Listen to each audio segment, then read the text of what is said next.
He didn't choose victims based on looks. He didn't stay in one place, and he never left clues.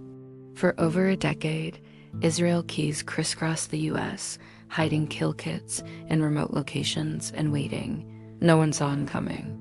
And when they finally did, it was too late. Welcome to Last Words Lounge, where every whisper tells a deadly tale. Scene 1, a quiet man with a dark routine. In 2001, Israel Keyes moved to Alaska to start a new life. He built up a construction business, became a respected member of the community.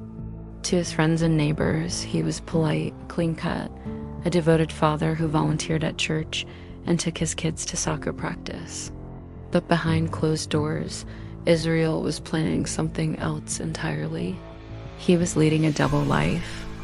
Every few months, he would fly to a random city, rent a car, and drive hundreds of miles away from any populated area. There, in the middle of nowhere, he would bury his kill kit, a duffel bag containing a weapon, duct tape, rope, cash, gloves, and a ski mask, and then he would wait. Sometimes it would be weeks before he struck. He would travel back to the spot, dig up his kit, and use the tools inside to take a life. Then he would rebury everything, dispose of the body, and return home as if nothing had happened. Over the years, he stashed dozens of these kits across the country. And when Israel Keyes decided it was time to use one, no one was safe. Scene 2, a chilling level of control. What made Israel Keyes different from other serial killers? For one, he didn't have a type. He targeted women and men, young and old. He chose his victims based on opportunity, not looks or lifestyle. He avoided patterns. He used cash and burner phones. And he even studied how law enforcement tracked criminals just so he could stay a step ahead. In 2012, he decided to settle down in Anchorage, Alaska, with his wife and 2 daughters. But he still had that itch to travel. So one day he left the state and drove to Washington State.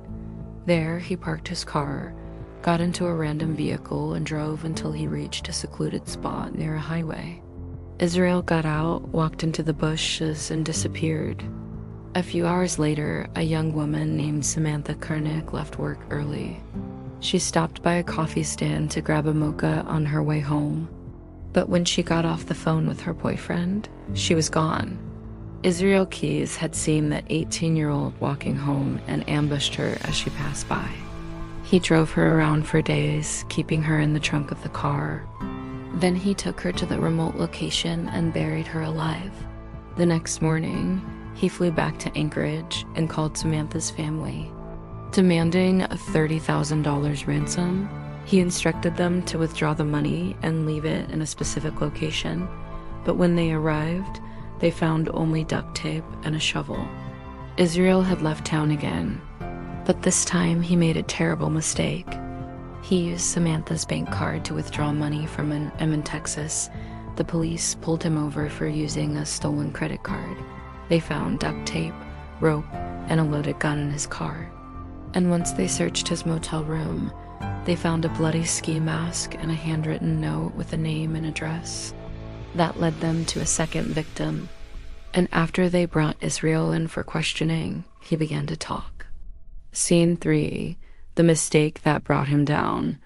At first, Israel tried to minimize his crimes.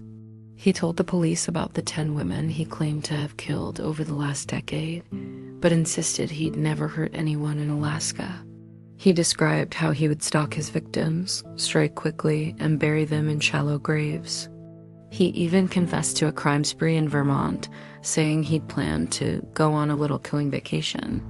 But his crimes were too big and too numerous to ignore. In total, Israel confessed to 11 murders, but investigators believe the number is much higher. In the end, Israel Keyes gave the authorities just enough information to link him to 5 deaths. He drew maps, showing the location of some of his victims and the items he used to kill them. But he refused to give up all of his secrets, leaving many families without closure. On December 2nd, 2012, Israel Keyes took his own life in jail, leaving behind a chilling final letter. He wrote, "I am looking forward to being dead. It will be the easiest day of my life."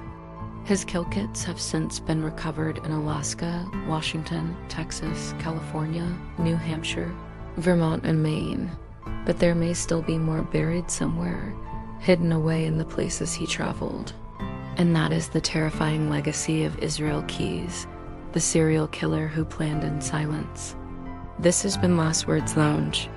Subscribe for more softly told true stories, real, haunting, and never forgotten.